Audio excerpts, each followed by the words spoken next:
Okay, so good morning everyone. For today's lecture, we are going to take a quick recap of our Unit 4, Chapter 9, that is business model. So here we are going to take a quick recap of topics like what is business model, short history of business model, what do you mean by space and time with respect to business model, what is craft to mass production, long tail of internet, learning from history, business model canvas, who is the business model for, how do you make things, sell things, subscriptions, customizations, be a key resource, provide infrastructure like your sensor networks, take a percentage or share, funding in IoT startups, hobby projects or open source, venture capitals, government funding, crowdfunding, crowdsourcing, and lean startup. So let's begin. So first, let us understand what do you mean by business model. So whenever we talk about business model, you can say it is an hypothesis model that will help you to understand that what the customers want, what they want, how they want, and how you as a enterprise who is running the business model can organize the best to meet those needs. And after in the long run process, you are going to get paid for it and you're going to make a profit. So basically we can say that when we talk about business model, it consists of group of people, that is nothing but the customers. You as a business model or a business person, you need to identify these needs of these customers. Then how you're going to satisfy these needs, you have to identify that as well. You have to set some goals for yourself and you have to achieve these goals substantially, or you can say in a long process. And at the end of the day, you have to always analyze that what profit you're going to make in this entire process. So that is all about your business model. Next is the short history of business model. So the short history of this business model here refers to that whenever we talk about business model, they have taken the working of it from the traditional business model. So our traditional business model used to be a barter system where people used to exchange the good and services and they used to sell. So the same process has been here as well. We have adopted the traditional methodology still and we are following that as well. But only with respect to few things that current business model you can say, or you can see in other words a modern business model has changed, and the factors which have changed is the space and time, the very first. So when I talk about space and time here refers to that initially when we talk about a traditional system, the space there refers to that people used to travel long places, they used to travel with ships and other medium just to make their product safe. So the space there refers to that there used to be a lot of traveling to different places, different countries, and only the intention was to make their business or to make their product safe. Time refers to that with in olden days or in the traditional days, there used to be a lot of time used to be taken for selling the products as they used to travel a lot. They used to uh, carry a lot of quantity as well with them, and they were really not sure that whatever they are taking with them, they will be sold or not. So mostly in initial days or traditional days, if you talk about, the people used to make goods at home and they used to sell them. And mostly they used to make goods like you can say the silk they used to make, they used to do pottery and all this which was possible to make at home, they used to make it, and then they used to exchange for other products that can be your spices or any other which they can bring back home. So basically there used to be a barter system where there was exchange of good and services, and these people, those who want to make the silk, they used to travel a lot, they used to carry a lot of larger quantities of goods so that they can maximize the products and they can sell their products. Now if you see in the current scenario, or you can see in the business model which is currently taking place, in that case there is minimum space is required, physical space is very less required. Only in the case if your business requires a physical space, then you always go for it. Otherwise now we are moving to a paradigm shift where we have online selling of goods and products or online business model wherein you don't require a space as such, but you require a good amount of marketing. You should be very sure about it. And the time is something which depends on business to business. Some business require more amount of time, whereas some require less amount of time and a lot of concentration. So that it is a space and time that we have compared the traditional system and we have compared the current or modern business model. Next we have is craft to mass production. So when I talk about what craft, it refers to that whenever you are buying a product from someone and then you are selling it, that is called as craft. Okay. So if you're buying from someone and then you are selling it to your customers, then in that case, your profit margin is always going to be less because you have to keep one share plus with the product which you have brought for, and then you have to sell it. Okay. But mass production here refers to what? Instead of buying, if you hire some skilled person who are going to prepare that for you, and then if you sell it, then in that case, you can produce in masses as well as the profit margin is definitely going to be high. So mostly initial when they used to be a traditional method, the skilled workers used to be very less and they used to be uh, living across. So in that case, mostly there was a craft production. And since there was a craft production, the price margin or you can say a profit margin used to be less. But slowly, gradually, as everybody have understood, since they have to move to the mass production, so there were the skill set of workers who had started working together and they used to start producing the mass and production. As I have already quoted the example of the Ford company, which was initially a craft, going for a craft production. Basically, it was going for a craft production for all the parts of the cars which used to be there. But slowly, gradually, with respect to time, to increase the profit margin, it has analyzed that people have started liking their company. So they had started moving to mass production, wherein they have started hiring skilled persons you can say, and they are used to start making the products themselves in the company and they have started with the mass production. So always remember whenever you are doing a mass production there is always an option for customization since you have your skilled workers with you, so you can give a good amount of customization, wherein if in craft production the customization is not possible.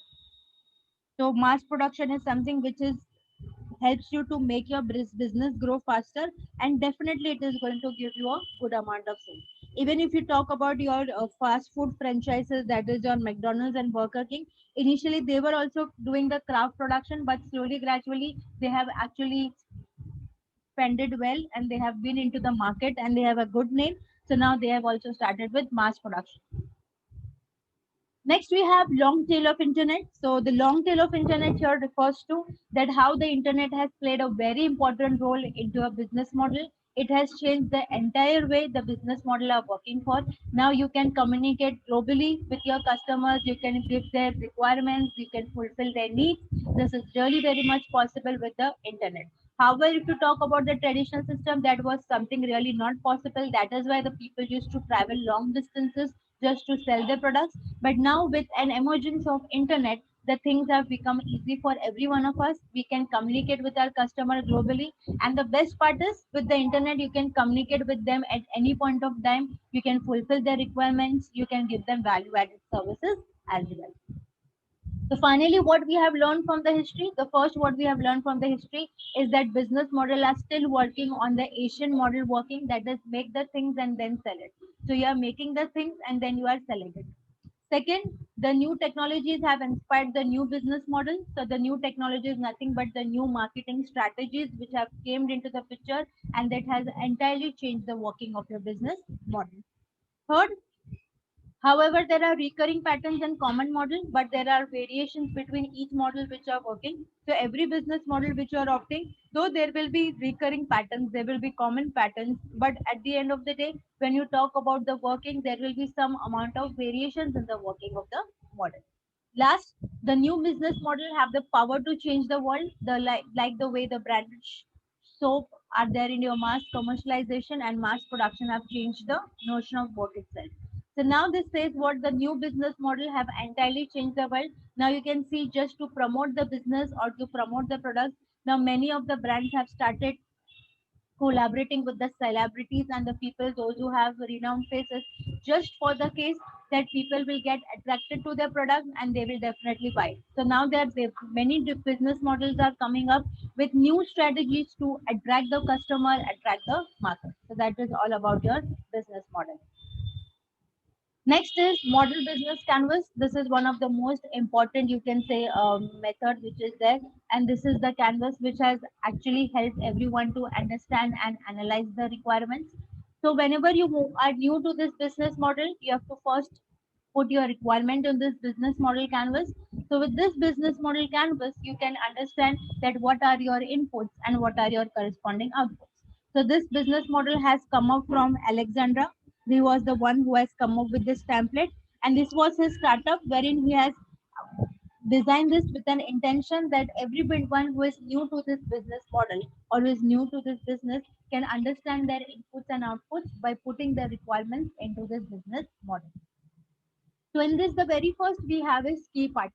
So when I talk about key partners, this is nothing but the people who are going to invest into your project with respect to the time and money. This is always optional in nature. That is why you can see there are no requirements put up there. So it depends on everyone whether they want a key partner or not. In case if they don't want, then this case that area will be vacant. So you can either invest the money which you have as your savings, or you can, in case if you are taking the money from your friends, your relatives, from a company, or you have anyone who is going to invest it, then you can put their names there. Next, we have key activities. So, key activities is nothing but the activities which will help you to grow your business or will help you to attract your customers. So, this activity consists of a production, that you should have a good production house. You should have a good marketing skills so that people will attract towards your product. Research and development is important because there are many people or many, we can say, vendors who are already there into the market and they are very good in this business. So if you want to make your business grow, first you have to analyze what is the market requirement. So for that, you need a good research and development. Next is distribution. So when I talk about distribution, here refers to that you are going to provide free samples or free distribution of your products, and this will be something which will attract the customers, and if they definitely like it, then they are going to part of your business. Next, we have key resources. So when I talk about key resources, it refers to that what are the raw materials that we are going to require to create your product.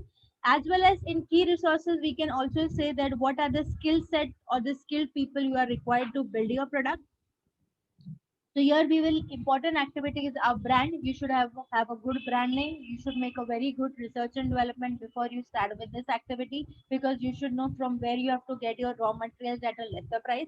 The distribution network which you have selected, you have to very much sure about it that whatever you have selected is giving you a best price, and so that you can have a good profit margin. Next, we have value proposition. So when I talk about value proposition in a very simple terms, it refers to that what product, service or platform you're going to use. In other words, you can see what value added services you're going to provide to your customers that comes under your value proposition. Like I've always already given you an example before, that whenever you talk about your food chains or any food franchise, or you can talk about any business, mostly the businesses will keep offers on weekends because they know that the people are definitely going to be free, they are going to move out and they will buy. So mostly they have their more sales in weekends rather than the weekdays. So that is a value proposition where you are going some value added services to your customers, that can be in terms of any monetary benefit, any offers or any service. Next we have is customer relationship. This is very, very much important. And this has to be always a long lasting communication between you and your people, because they are the ultimate people who are going to refer other people, and so your business is going to grow. So the customer relationship is very, very much important, and this has to be something which has to be there for a longer time. Next is channels. So whenever we talk about channels, these are nothing but the ways how you're going to reach your customer segments. So these are the mediums which you will reach to your intended customers. So the mediums can be advertising by distributing your products, you're delivering them at home, providing after sales services to your relevant customer. That is called as channels here. Next, we have customer segments. So when I talk about customer segment, it refers to the people, those are belonging to different segments. So different segments are refers to different age group, different professionals you can say, or the different people. Like you will have customer segments will be of type corporate people, they will be students, there will be college students, there will be corporate professionals. So these are the customer segments. So initially, whenever you start with your business model, you have to be very much clear that who will be your intended customers, so that accordingly you can target only them and you can make your business grow. Next we have is the cost structure. So cost structure here refers to that what price you're going to put on the resources for the activities which you have defined. So always you have to make sure that whatever cost price you're putting, that has to be always lesser than the actual price which is going on in the market. Because as a customer, there will be always survey of product prices in the market, and the one which is the lesser, the customers are definitely going to go there. So as you know about it, so you have to always have a good market research, and you should always keep your price lesser than what is going in the market. Apart from that, you should have a good marketing skills, because you are going to tell that this is the price which is less from all the vendors who are in the market. So the marketing strategy also has to be very, very much strong. You should have a good distribution network where you can get the products at lesser price. Then only you can sell your customer at the lesser price. So the distribution network is something which has to be some beneficial for your business growth. Last is your revenue streams. So revenue streams just simply refers to the question which is always there into your mind when we start our business, that how you're going to make the money.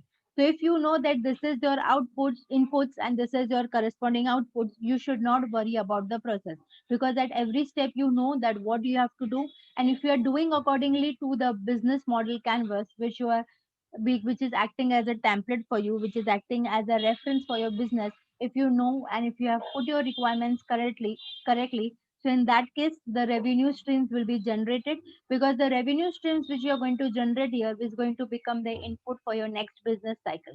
So you have to very much sure about it, that how you're going to go about. This is the business model canvas which will help you to understand your business requirements, and will help you to understand that what and how you have to proceed at each step. Next is, for whom is the business model? So whenever we are answering this question, to be very honest, this is not like something a specific answer for this, or it is not segregated. There will be only fixed number of the students who, sorry, fixed number of the people who will refer this business model. Anyone who has an intention to make the business will refer this business model. And whenever they are starting with the business model, they have to first put their requirements into business model canvas. So anyone who has intention for making a business, who have a startup idea into their minds, they can come up with their own business, and for that they can refer the business model and the business model canvas. But whenever you're very new to this business model or into the business, it is always suggested that you have to always go with the partnership, because you tend to fail at sometimes since you are new to this. So you should always do in business partnership, so that in case if there is any issues, or if you stuck somewhere, then in that case it's the business partner, whoever is with you, will help you out to come out of this. So now with this online, the business model scenario has completely changed. Now there are many people who are involved into this, and the new business model which is arising up is the modern business model, that is e-business model, with the help of the electronic means of communication. Next we have is subscription. So whenever we talk about subscription, as we all know that what is a subscription, it is a new business model by which a customer agrees to pay the company for products or services throughout a specified time period. Mostly when we talk about subscription, it is usually a 1 year subscription that can be to your magazines, your newspaper, or anything which is of your area of interest. So once you have subscribed it, you will receive it on the regular basis, on the basis you have been subscribed, maybe monthly, weekly, or yearly. So that depends on how you have to go on for the subscription.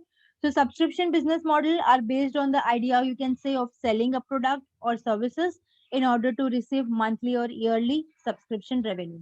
Mostly when we talk about subscription, people happily pay for the subscription, mostly in the areas of music services or of any of the which is there of your area of the interest.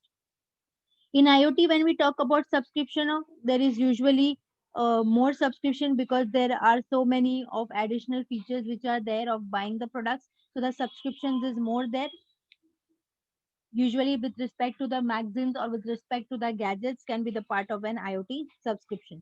So with this subscription model, it becomes very easy for people to understand what the company is giving them or providing them on a regular basis.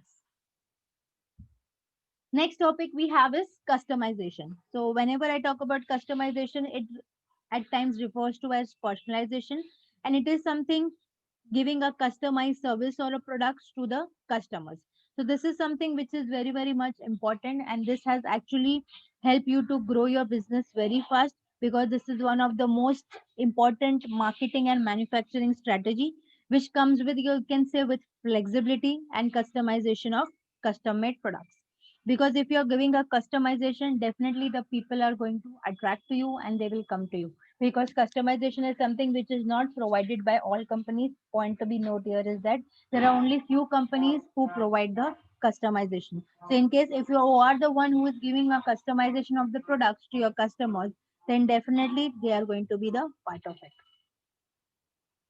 Next is a be a key resource. So when I talk about be a key resource, here refers to that you are only the person who is acting as a key person, or you can say a key partner in somebody else's business model. You are the one who is always a first point of contact whenever any resources required. So if you are giving any product at a very lesser cost as compared to the different vendors in the market, definitely you are going to be a key resource for your customers. So key resource here refers to an important person in the business model who is giving resources at a very lesser cost, and because of that reason it is a key resource in the market. So there are many companies who are giving the resources at a very lesser price. Only the need requirement is to identify them and to purchase the goods from them. So this is a key resource where there will be few set of people who are going to provide the resources at a very lesser price. In IoT, there are many small companies like Adafruit which are giving electronic components at a very lesser price, mostly to those set of people who are hobbyist people, or you can say who have an hobby to work with an electronic products, or you can say coming up with IoT startups. Similarly, there are many other companies who are giving PCBs, that is your printed circuit boards as well, or customized electronic boards also at a lesser price. So that is your key resource. Next we have is a sensor network. So when we talk about sensor network, it comes under the category that is a providing an infrastructure for your businesses. So sensor network is nothing but you can see over your screens. It is a group of small powered sensor devices which works on a wired or wireless network infrastructure. So basically these are the sensors which are going to record your environmental conditions, and accordingly it is going to save the information which you can use it for the analysis. So these sensor networks are required to be connected with the internet or any good computer network so that they can transfer the data, and later on the information which is being transferred, you can analyze it and you can make the decisions for it. So this will sense your environment, all the information which is there, and which will help you to have an interaction between the device and the people from where the information is being sensed. Sensor is one of the most important topic in IoT. As we have already seen before, there are many type of sensors like pressure sensors, light sensors, RFID. So sensors are very much important in IoT, and mostly they act as a data collection technique which will help you to collect the data from your environment and give you back the results. Next, we have take percentage. So whenever I talk about take percentage, you are refers to that whenever you have started your business, if you have to take your share. If you have investors, then their share will also be there into it. But in case if there is no investor, then whatever is your share of profit after doing the business, everything after doing it, if there is anything as a part of your profit which has been earned, that you are going to take as a percentage from your business. So that is your take a percentage.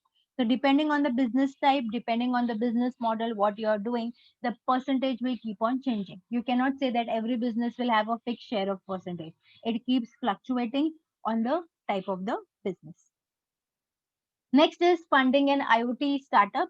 So here we are going to start with the funding an IoT startup. So it refers to that whenever there is an IoT startup, there is some amount of funding is required, because IoT itself is a very much big complicated project which wherein it is not easy and the funding is required if you are going for a, you can say, a high end of IoT startup.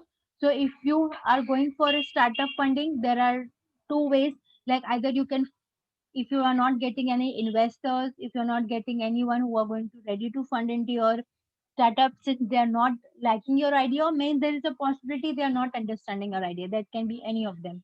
So in that case, if you have your share, if you have your savings with you, then you can put that savings for your startup, and once it starts growing, you can pay back to the people those who have been the part of your funding into your startup project. Apart from that, there are many different types of fundings which can be done for the startup. So here we are going to look into that. So the very first is your venture capital. So whenever we talk about venture capital, mostly these are the people who are actually looking for the startups who have a very good, you can say, future, and they are ready to invest in. Okay.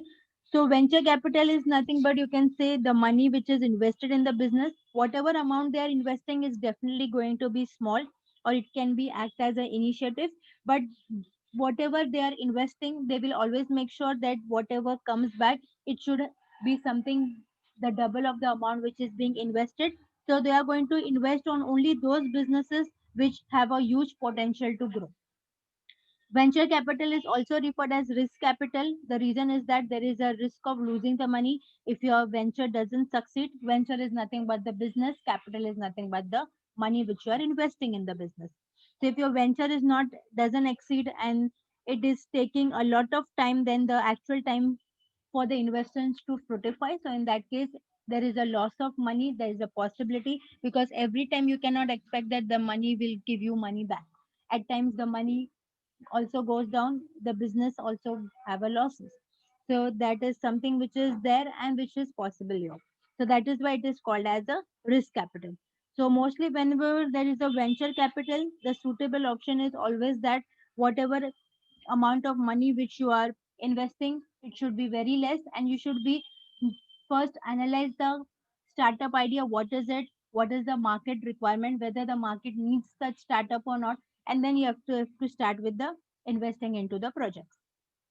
So mostly the risk which are involved here is that there is a lack of liquidity here. There is a high risk involved because there is a loss of losing your money.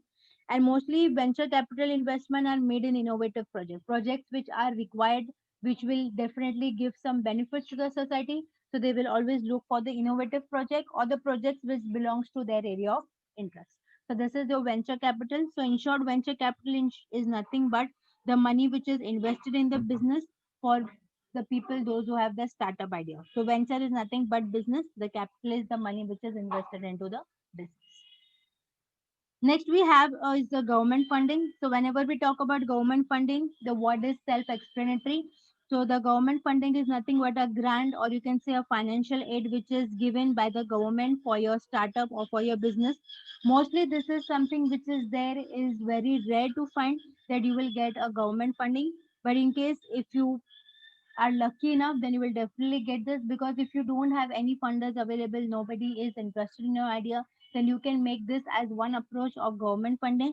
But again, something which is important here, that if you want to have a government grant or government funding, so the project should be something which will be the part of public services, or something which will help you to grow the economy. So your startup idea should be belonging to this category. Only then is possible that there will be government funding possible.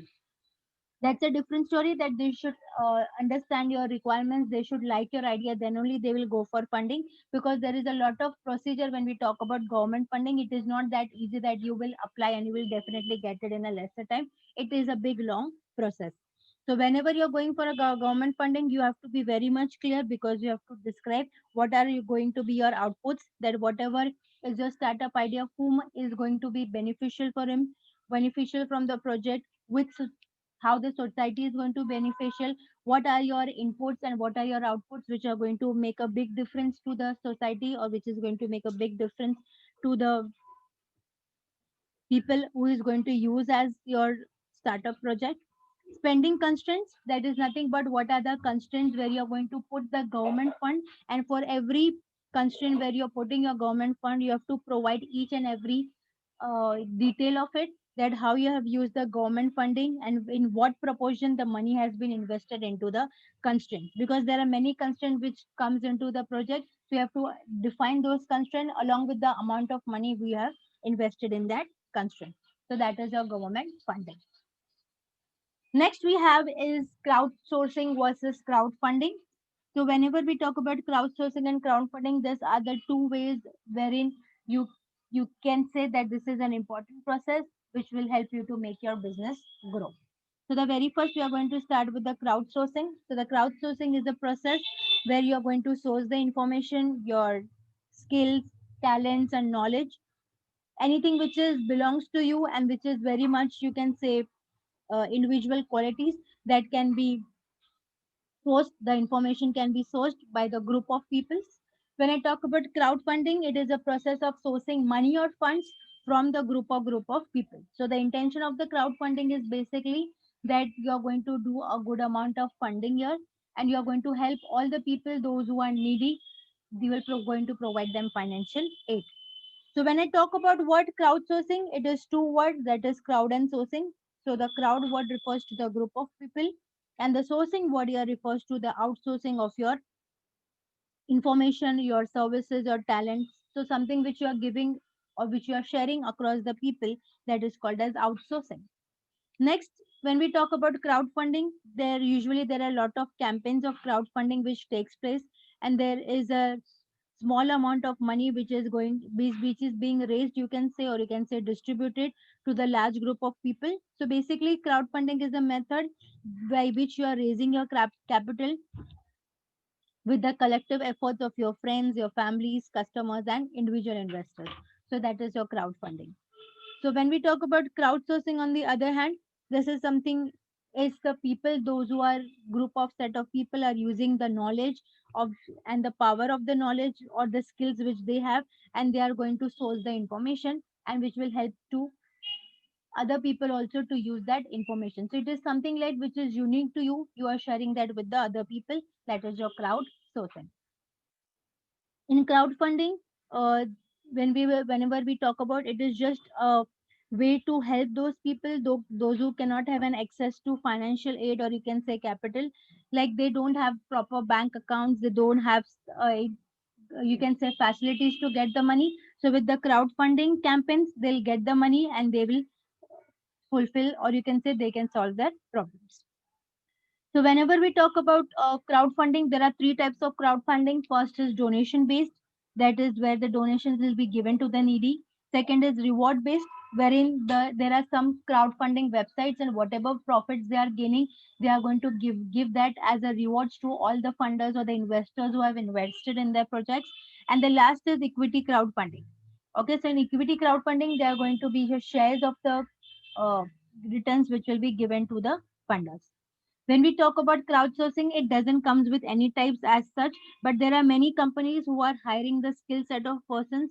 So everybody, those who have their own skill set, they can contact with this company, and this company will hire a, you can say, a source of crowd who will have a requirement that will be meeting as per the customers, and they can start making their own information and they can sell it. Okay, it is just like a blog, you can say, where everyone have their own ideas related to one topic, and that can be posted on different mediums, and people views can be seen what they are feeling it for.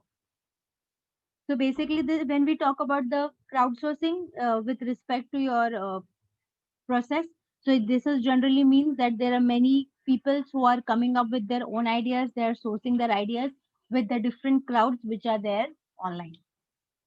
So examples of your crowdsourcing is your Wikipedia, as I've already told you before. It is a crowdsourced encyclopedia where thousands of people, or you can say millions of people at a single point of time around the world is contributing some of the information. And mostly the information which is there here, you will see it is a very simple English language. There is no complex word. Just by reading it, you understand that what it about to say. Next, we have Facebook, as we talking about the crowdsourced media. So in Facebook is a platform where you can see a lot of crowd which is going to be there, and you can even refer the Facebook community where you can ask any opinions, and accordingly the people are going to respond you back. However, they can also the small groups of community of the people where they can interact with each other and they can share their information. Third, which I have taken the crowdsourced platform, is the GitHub.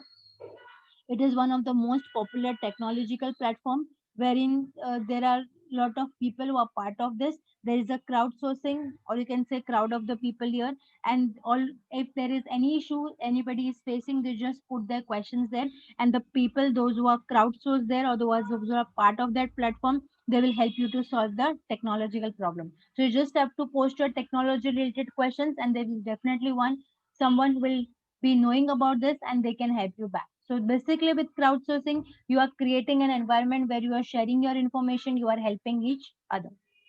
Next, when I talk about crowdfunding, there are the three common examples, or you can say three websites which are the part of the crowdfunding. Basically, these are the sites, that is your Kickstarter, Wishberry, and Millap. These are the three sites which are crowdfunding sites.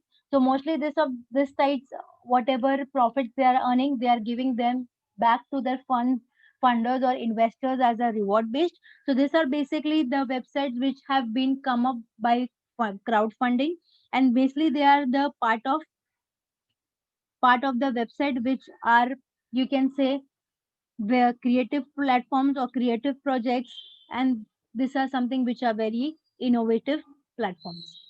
So Milab, whenever I talk about, this is a crowdfunding website basically for the personal or social issues. So there are many NGOs and social entrepreneurs which are tie up with this Milab platform. So anybody who needs an financial aid with respect to their personal social causes will be provided with the help of this NGO and social enterprises. So they are going to do a fundraising together, and they are going to help the needy people with respect to the finance. So basically, crowdfunding, people are looking for those set of people who are in the need of money, and they are going to provide that money or raise the money from the crowd. So that was your crowdsourcing, and that was your crowdfunding. Next, we are moving to the lean startup, which is the last topic for this chapter. So when I talk about lean startup, that is something which deals with the startup idea, which is which says that you have to not develop your project entirely and then you have to come up with the market. You have to develop your project part by part, okay, so that you can just make one part, you can let the people know about it, take their feedback, and then you are going to move. So whenever you make an entire project, it takes a lot of time. That is the very first problem. But if you're going with the lean project or lean startup, you're going to develop the product very fast, and before it comes into the market, the people know what is your product all about, and if they like their idea, so definitely they are going to wait for your product to come into the market. So in the lean startup, what do? You build the product part by part. First you design the product, then you take the feedback from the people, then accordingly to make the alterations, then you start with the next part. So in lean, you are going developing the product part by part, and with every part which you are coming, you are going to you can say you are going to do a good amount of marketing so that people can, or the consumers can see your product, and they can give the feedback as well. Because once you have started designing and you have completed with the entire product and people don't like your idea, then you have to again start building the product from each and every phase. So this becomes very, very much difficult. So in that case, it is always suggested that you should go with a lean startup. And this is something which has been adopted by most of the companies. Like whatever idea is there, whatever they know that this requirements are definitely going to be there into your product, or this is the key points of the product, they usually do the marketing of that, and accordingly they attract the customer. So at every step, you are expected that you will take the, you can say, feedback from the customer, and you're going to build the model and you're going to measure. That is why you can see the three elements here in your lean model, that is learn, build, and measure. Learn refers to that you are going to design, you're going to learn whatever is required from the market, you're going to design that, you're going to build that, okay. Learn also refers to that whatever you have designed, if you have got the feedbacks from your people, according to learn from that feedback, make the changes, build them, and measure. Measure is nothing but meeting your inputs and outputs, okay. If your inputs and outputs are meeting, then definitely your project is going to grow very fast. So every time your inputs is nothing but which is going to be decided by your customers, because at the end they are going to use it. So at every phase of learning, you will take feedbacks from the customers, you are going to build them, you are going to incorporate them, and you are going to always keep measuring it. So I've taken the two examples of lean project here. One is a Dropbox. So as you must be always, everybody must be knowing, so Dropbox is one of the important platform which was a part of a lean startup, where you can transfer your files, you can share your information, and you can store your data over the cloud. So initially, this was a lean startup wherein they have started with only less, you can say, storage facility. But later on, once they have analyzed that people have started it as a as a startup project, or you can say a lean startup, they have increased the size of the cloud storage. So this has become a new concept in the cloud storage, and people have accepted it and they have liked it as well. So in the lean startup, you have to just come up with an initial model, try to take the feedback of that initial model, whether it is accepted by the people or not. If it is accepted, then you can go with with the more features, you can add something more to it. If not, then you have to start with something new. So with this lean, it becomes very easy for you to do this type of learn, building, and measuring. Next lean startup which we are talking about is Zappos. So Zappos is also an a lean startup, wherein initially this was a shoe store. They were really new and they were actually into 1999, wherein the online business was not much into demand. So they were really not have any idea that whether the products which they are selling online, people will be buy to sell the shoes online or not, because there are many issues with respect to size, and there is always a myth in the mind that whatever we see and what comes is has a lot of difference, or it has a deviation. So mostly people didn't used to opt in that days an online product. Always people used to go for a physical buying. But now you can say the scenario has entirely changed. People are going for online buying more rather than go for the physical buying. So Zappos was the company which has been developed only those traditional days where online was not so much renowned and people have not accepted.